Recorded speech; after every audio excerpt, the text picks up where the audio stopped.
और के करह के दे मी लोटा पनिया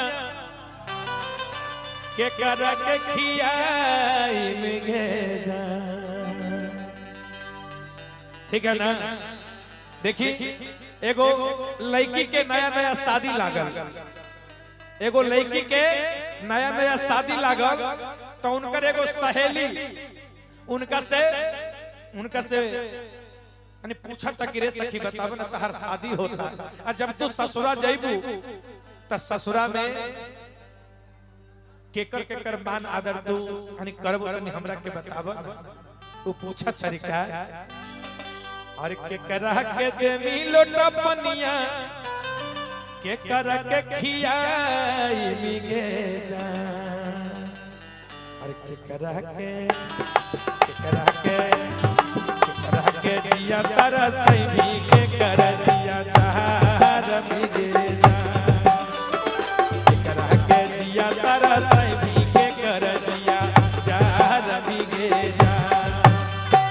के करह के दे मी लोटा पनिया के करह के खियाई मिगे जा।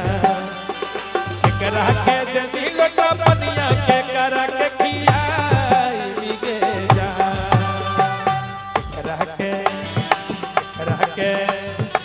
करह के जिया तरसई भी के कर जिया चाहर मिगे जा। करह के जिया तरसई भी के कर जिया चाहर मिगे जा।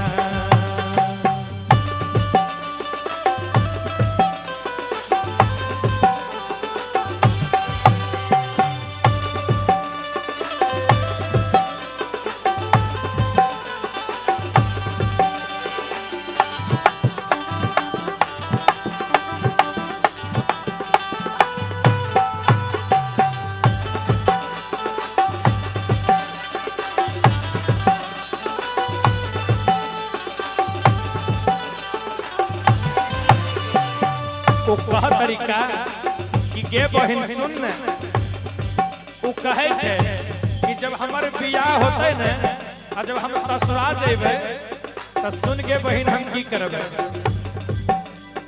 ससुरा के देबे लोटा पनिया ससुया के खियाई बैगे जा। ससुरा के देबे लोटा पनिया ससुया के खियाई बैगे जा। इतने ना देवरा के जिया तरसई भी ना दो जिया चाहर बैगे जा। देवरा के जिया तरसई भी ना दो जिया चाहर बैगे जा।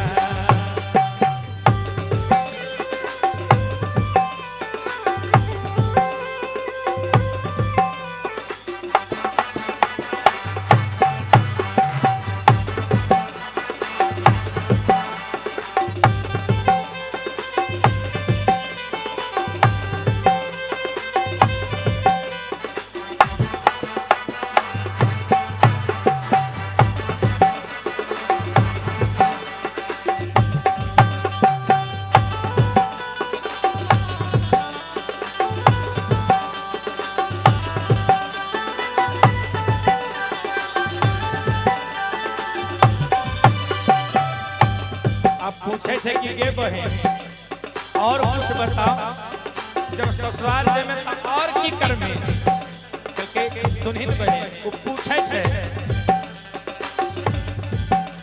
अरे के करह के अरे के करह के ए सखी अरे के करह के दे मी खिली बनवा के करह के खियाई मिगे जा। के करह के दे मी खिली बनवा के करह के खियाई मिगे जा। के करह के